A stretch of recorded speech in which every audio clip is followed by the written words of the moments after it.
When Claire Dawson opened the envelope, 3 weeks after losing her job, she expected another bill. Instead, she found a letter.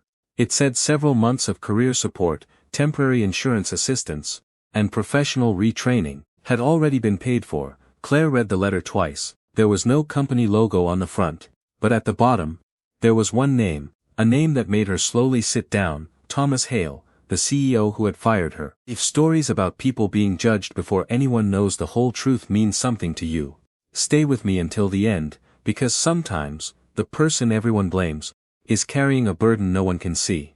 Claire Dawson was 56 years old. For 22 years, she had walked through the same glass doors every weekday morning. She worked in purchasing for a mid-sized manufacturing company called Works. Her job was not glamorous. She ordered supplies, chalk invoices, called vendors when shipments were late, and kept a small jar of peppermints beside her keyboard for anyone who stopped by. People knew Claire. They knew where to find her. And Claire believed she knew where her future was going too. She thought she would retire from Northfield someday. Then, one rainy Monday morning, everything changed.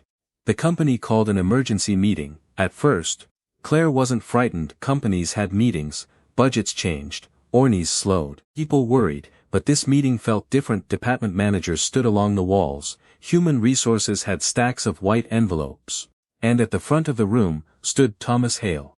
The CEO. Thomas was 61, quite gray-haired, and known for saying very little. That morning, he looked across the room, and said the words everyone feared. The company could no longer support its current workforce. Nearly half the positions would be eliminated. Someone gasped. Someone whispered, "You've got to be kidding."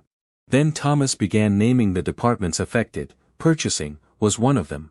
Claire barely heard anything after that. Her hands went cold. 22 years. And now, she was being handed an envelope, told her job would end at the close of the week. Some people cried, others became angry. One man stood up. He demanded to know how Thomas could do this. After years of calling employees family, Thomas did not argue, he did not defend himself. He simply said, "I understand why you're angry." That answer made people even angrier. By lunchtime, employees were calling him Heartless. By evening, the story had spread through the community. Thomas Hale had fired nearly half his workforce, and everyone thought they knew why: money. For years, Thomas had never acted much like the executive people imagined. He drove an ordinary car. He often ate lunch in the company cafeteria. He knew the names of the maintenance workers. And every December he walked through each department, shaking hands before the holiday break. But kindness is easy to forget. When someone makes a decision that hurts you, Claire forgot it too. On her final Friday, she packed 22 years into one cardboard box: a framed photograph, 2 coffee mugs, a desk calendar, and her peppermint jar. When she reached the lobby, Thomas was standing near the exit. He had decided to be there. As the departing employees walked out, Claire wished he hadn't. As she approached, Thomas said quietly, "Claire, I'm sorry." She stopped. For the first time in 22 years, she didn't care that he was the CEO. "Sorry doesn't pay my mortgage." Thomas lowered his eyes. "No," he said, "it doesn't." Claire waited for an excuse. None came. She carried her box outside. That evening she told her sister she never wanted to hear Thomas Hale's name again, and for the next few weeks, she meant it. Finding another job was harder than Claire expected.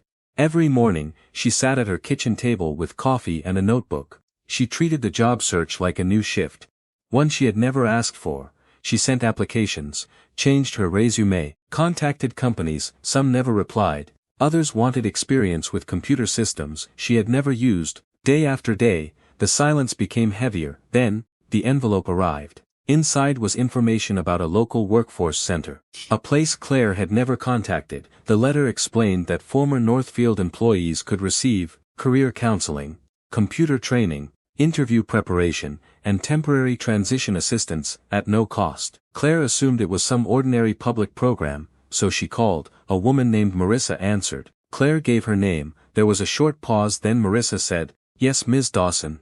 You're already enrolled." Claire frowned. "I didn't enroll." "Northfield did." Claire almost laughed. "Northfield fired me."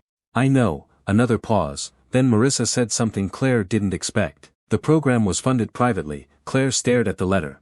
"By who?" Marissa hesitated. "I think that's something the company should explain."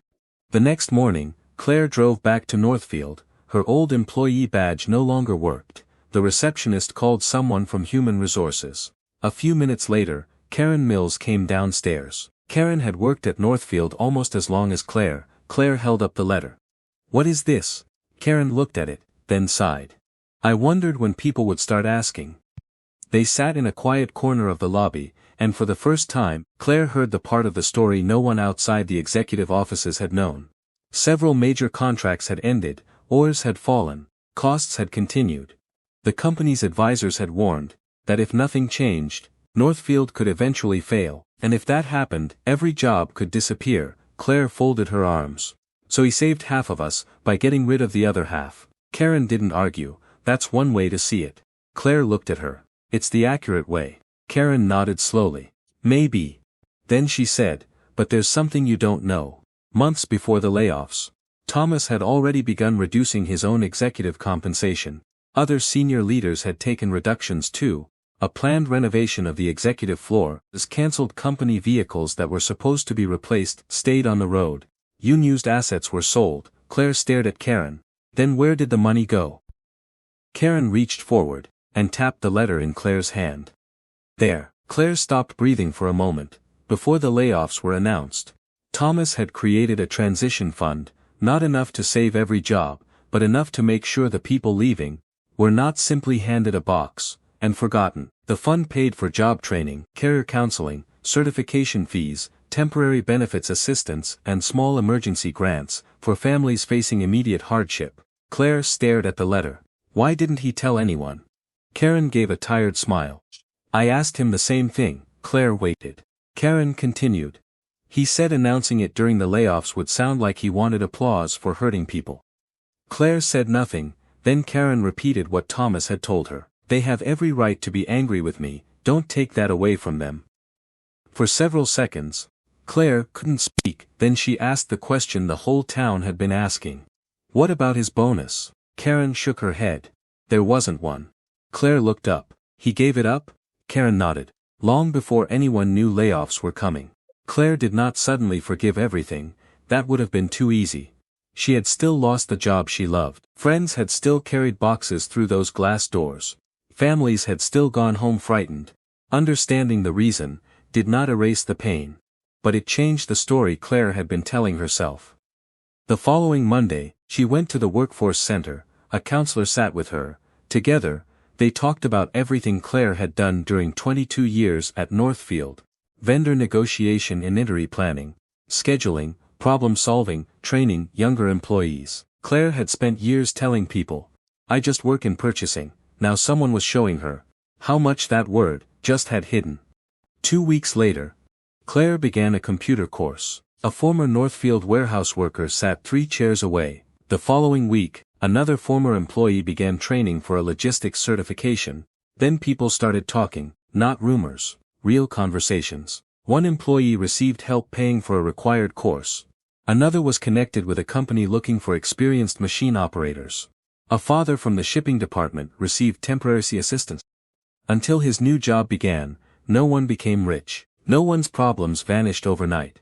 But they were being given something valuable. A bridge from what they had lost to whatever came next. About 2 months after the layoffs, Claire interviewed with a regional distribution company. The manager looked at her resume, then looked up. "You've been doing supply coordination for more than 20 years. Claire smiled.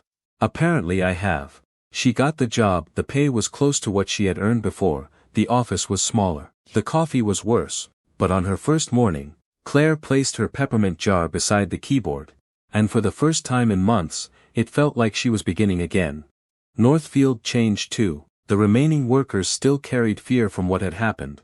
Thomas knew that once a month, he began holding small employee meetings. No stage, no prepared speech. He simply answered questions. Some questions were uncomfortable. Some employees challenged him. Thomas let them. Slowly, the company began to stabilize. There was no miracle, no sudden return to the old days, no magical contract that fixed everything.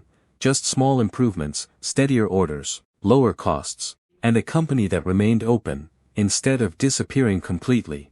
Several months later, Claire returned to Northfield, not for her old job. Her new company was meeting with one of Northfield's vendors. As Claire crossed the lobby, she saw Thomas walking toward her. Both of them stopped. For a moment, neither knew what to say. Finally, Thomas asked, "How are you doing?" Claire gave him a small smile. "I found something." His shoulders relaxed. "I'm glad." Claire studied him. He looked older than she remembered, more tired. She reached into her purse and pulled out a peppermint. She held it toward him. Thomas stared at it, then laughed softly. "I remember these. I figured you might." He took it. Claire hesitated, then said, "I still wish there had been another way." Thomas nodded. "So do I." Claire took a slow breath. "But I know about the fund now." His smile disappeared. "You should have told us," Claire said. Thomas looked away. "Maybe. People hated you, I know, some of them still do, I know that too." Then Thomas looked back at her. "The money couldn't save every job," he said. "But, maybe, it could help people reach the next one." Claire felt her throat tighten. She nodded. Then she walked through the same glass doors she had walked through months earlier, carrying a cardboard box. This time, her hands were empty. And for the first time, Claire understood something.